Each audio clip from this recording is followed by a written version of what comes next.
নামাজের সময় হয়ে গেছে, তাই মহিলাদের নামাজের ঘর। আর এখানে পুরুষরা পড়তে পারবে নামাজ খুব সুন্দরভাবে।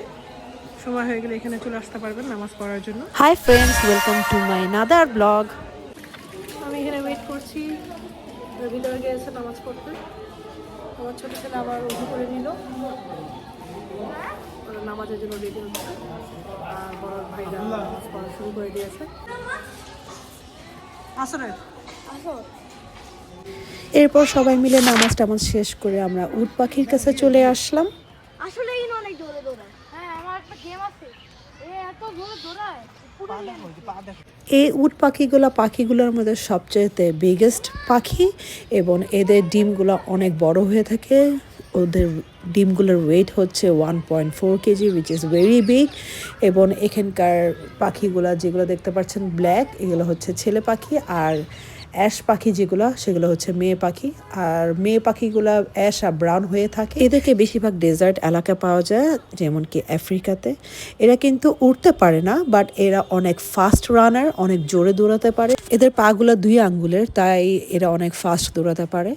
এরা বেশিরভাগ দেখা যায় ঘাসপালা এবং পোকামাকড়, ছোট ছোট প্রাণী খেয়ে থাকে। তো এরা অনেক এনার্জেটিক, এদের গলাগুলো অনেক বড় আর পাগুলা অনেক বেশি বড়। তো দেখা যায় এরা কিন্তু হঠাৎ করে খুব জোরে ঠোকর মেরে ওঠে। তো মেক শিওর যখন নাকি আপনারা চিড়িয়াখানায় আসবেন, স্পেশালি বাচ্চারা যদি থাকে, এই জালিগুলোতে হাত দিবেন না, যেটা নাকি আমার বাচ্চারা করছিল। আমি অনেকবার ওদেরকে বারণ করেছি এটা না করার জন্য, কারণ ওরা একটু কিছুতে হলেই মানে মাথা বের করে ঠোকর দেওয়ার চান্স খোঁজে আর কি। তো আমার একটা জিনিস খারাপ লেগেছে, ওদের সব পশমগুলো কিন্তু পড়ে যাচ্ছিল। তো আমি জু কিপারদেরকে আমি মাস্ট রিকোয়েস্ট করবো ওদেরকে যেন ভালো মতন টেক কেয়ার করে। কি হয়েছে তোমাদের? সবাই সবার উপর রেস্ট নিতেছে। ও আচ্ছা আচ্ছা, চলো তাহলে আবার আমাদের উদ্দেশ্যতে আমরা রওনা দেই। কুমির, সাপ এখনো এগুলো বাকি আছে। কুমির, সাপ, হিপোপটামাস নামাজ পড়লাম। ট্রায়াঙ্গেলের অবস্থা আছে, ঘুরে ফিরে আবার সেম জায়গায় চলে আসছি। এখন থেকে হিপোপটামাস মনে হয় মানে ওয়াশরুম করবে। আচ্ছা দেখা যাক, চলো। তাও হিপোপটামাস অনেক সুন্দর দেখতে, গাইস আপনারা থাকবেন সব। জু কিপারদের কাছে আরেকটা রিকোয়েস্ট থাকবে যে ওদের ম্যাপিংটা যেন ইমপ্রুভ করে, কারণ এটা অনেক পাজল করে দিচ্ছিল আমাদেরকে। তোমার এই পথ দেখাইতেছে সবই ওখানে দেখাইতেছে, মানে কমন ইনল্যান্ড, মানে সব মানুষের পাগল করে দিতেছে। ওই সাইডে মানে সব কিছু ওদের ম্যাপিংটা একটু ভালো হলো, মানে ট্রায়াঙ্গেলের অবস্থা করছে, ঘুম ফির কে ওহি। এরপর দেখতে পেলাম বেশ বড় বড় ওরা মহিষ এনেও রেখেছে, যেগুলো বেশ বড় ছিল। আর এই মহিষের পিছে যে একটা প্রাণী দেখতে পাচ্ছেন, সেটা হচ্ছে ইম্পালা, যেটা নাকি ছেলে ছিল। ছেলেগুলোর অনেক বড় বড় শিং হয় ঘুরানো, যেগুলো নাকি মেয়েদের হয় না। আর এদের যে ওরা যদি কোনো প্রবলেম পড়ে, তখন ওরা অনেক জোরে দৌড়াতে পারে, যেমন 10 মিটার ওরা জোরে জাম্প করে দৌড়াতে পারে। আর যেটা উচ্চতা হয় 33 ফিট। এরা কিন্তু হরিণিয়ারই বংশধর এবং এরা খুব নিরীহ প্রাণী। এরাও এরকম ঘাস পাতা খেয়ে থাকে। এটা আমরা কোথায় আসছি বিশাল? এইটা আসছে হলো এই যেখানে সব ওই যে পাখিগুলো না, পাখিও আর হলো ইয়ে হিপোপটামাসের যে রাস্তা হয়েছে, এটা তো পাখি। হ্যাঁ, হিপোপটামাস আর কুমির কই? সেই রাস্তা। ও এই যে দেখো এই দেখো চিল, সব রকমের চিল পাখি। চিল মানুষ খায় না, মানুষের চোখ খেয়ে ফেলা। সত্যি এটা হচ্ছে চিল পাখি। ও তাই। এখানে বেশ অনেক ধরনের চিল ছিল এবং আমার ছোট ভাই বাচ্চাদের সাথে ডিসকাস করছিল চিল কেমন হয়।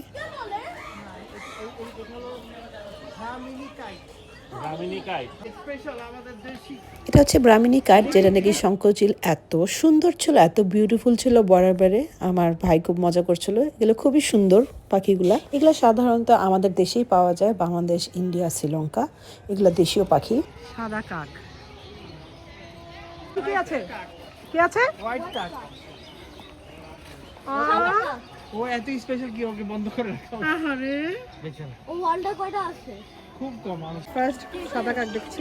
আমার লাইফে ফার্স্ট এই প্রথম আমি সাদা কাক দেখতে পারলাম। বাট এটা ন্যাচারালি ওরা কিন্তু কাকের মতনই হয়, কিন্তু এদের জেনেটিক্যালি প্রবলেমের কারণে দেখা যায় এরা সাদা হয়ে থাকে। মানে ও ইয়ে করে আছে 100% ও ইয়ে করে মাছ খায় সমুদ্র থেকে। এর নাম হচ্ছে কুরাবাজ, এটা হচ্ছে কুরাবাজ। ইগল। এর নাম হচ্ছে পালা ফিশিং, এটা মাছ খায় তো mainly।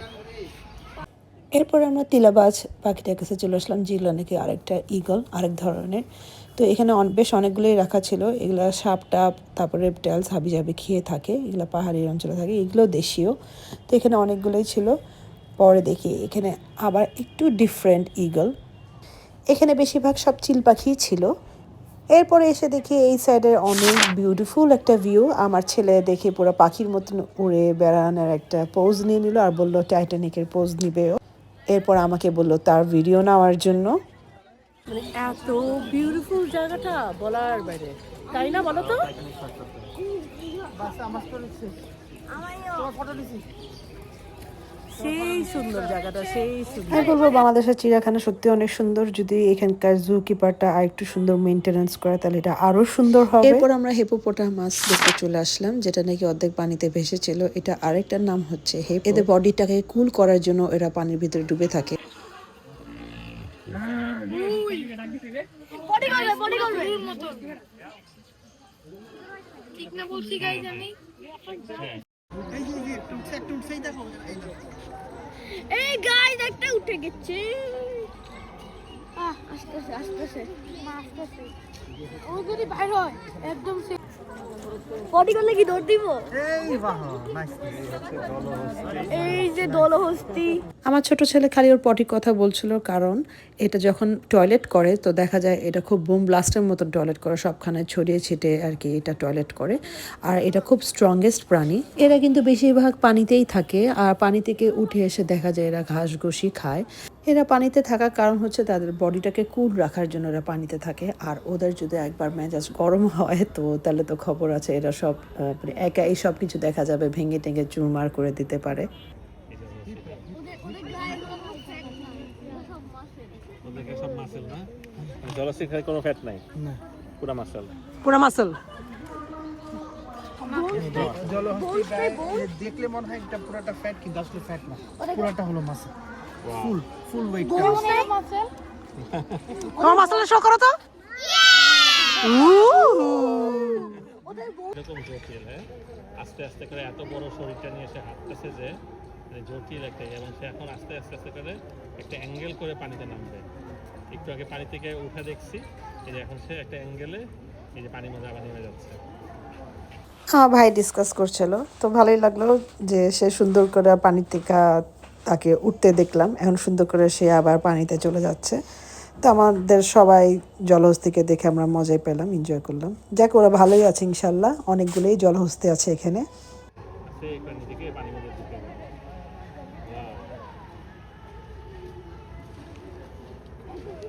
অস্থির না? অস্থির। এরপরে আমরা কুমির দেখতে আসলাম, যেখানে নাকি একটা মাত্রই কুমির ছিল, বাট এটা এতই আদা মরা ছিল, এটা যা বাইচা ছিল না ঘুমিয়েছিল এক আল্লাহ জানে। তো কিছুই বলতে পারছিলাম না, কারণ আমরা অনেক ওঠানোর চেষ্টা করেছি এটাকে ডেকে ডুকে, বাট এটা একদম নিশ্চুপ ছিল। তা আমার মনে হয় না এটা বাইচা আছে নাকি, গড নোস। নাইস ট্রেকিং হচ্ছে অ্যাকচুয়ালি। হ্যাঁ আসলে সুন্দর এটা। এখন আমরা লাস্ট ট্রেকিংটা করব। ওকে, মাউন্টেন ক্লাইম্বিং।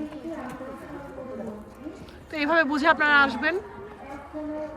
তো বুঝতেই পারছেন আমাদের এরকম পুরো ট্রেকিং করে করে চলতে হচ্ছে আর কি। এই যে এই অবস্থা রাস্তাঘাটে, এই আর কি। থ্যাঙ্কস টু রানা ভাই আমাদেরকে স্নেক জোনটা দেখে নিয়ে আসার জন্য, কারণ সময়টা চলে গেছিল অ্যাকচুয়ালি। তা আমার যাওয়ার পালায়, তো দেখা যায় এখানে আমার স্নেকগুলো দেখে যাই। দেখবা দেখবা। Thank you. এই তো অজগর সাপ, কিন্তু আমরা সাপ দেখতে পাচ্ছি না। আমরা সবাই ব্যস্ত সাপ খোঁজা নিয়ে। আমি যখন ছোট থাকতে এখানে আসছিলাম, এখানে কিন্তু প্রতিটা ঘরে অনেক সাপ ছিল, সাদা হলুদ অনেক ধরনেরই সাপ ছিল। সাপ কই? অন্ধকার দেখে কি দেখা যাচ্ছে না নাকি? আচ্ছা, আমি আলো দেই। এই যে অজগর সাপ ঘুমিয়ে আছে, বেচারা অজগর সাপ, এখন আর অতক্ষণ নেই, এখন বিটু সাপ। বেচারা। সাপটা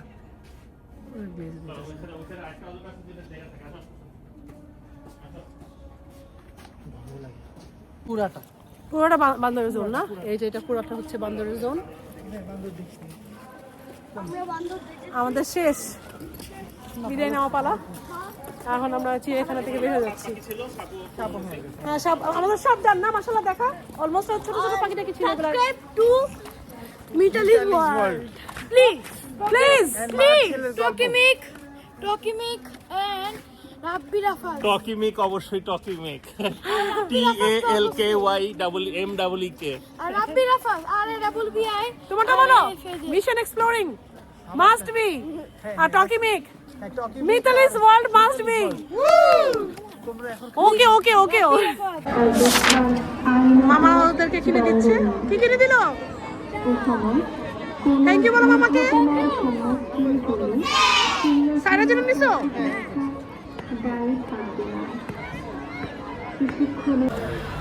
আমার মাস্কিটো তুলে নিলাম নাকি, বিশাল মাস্কিটো।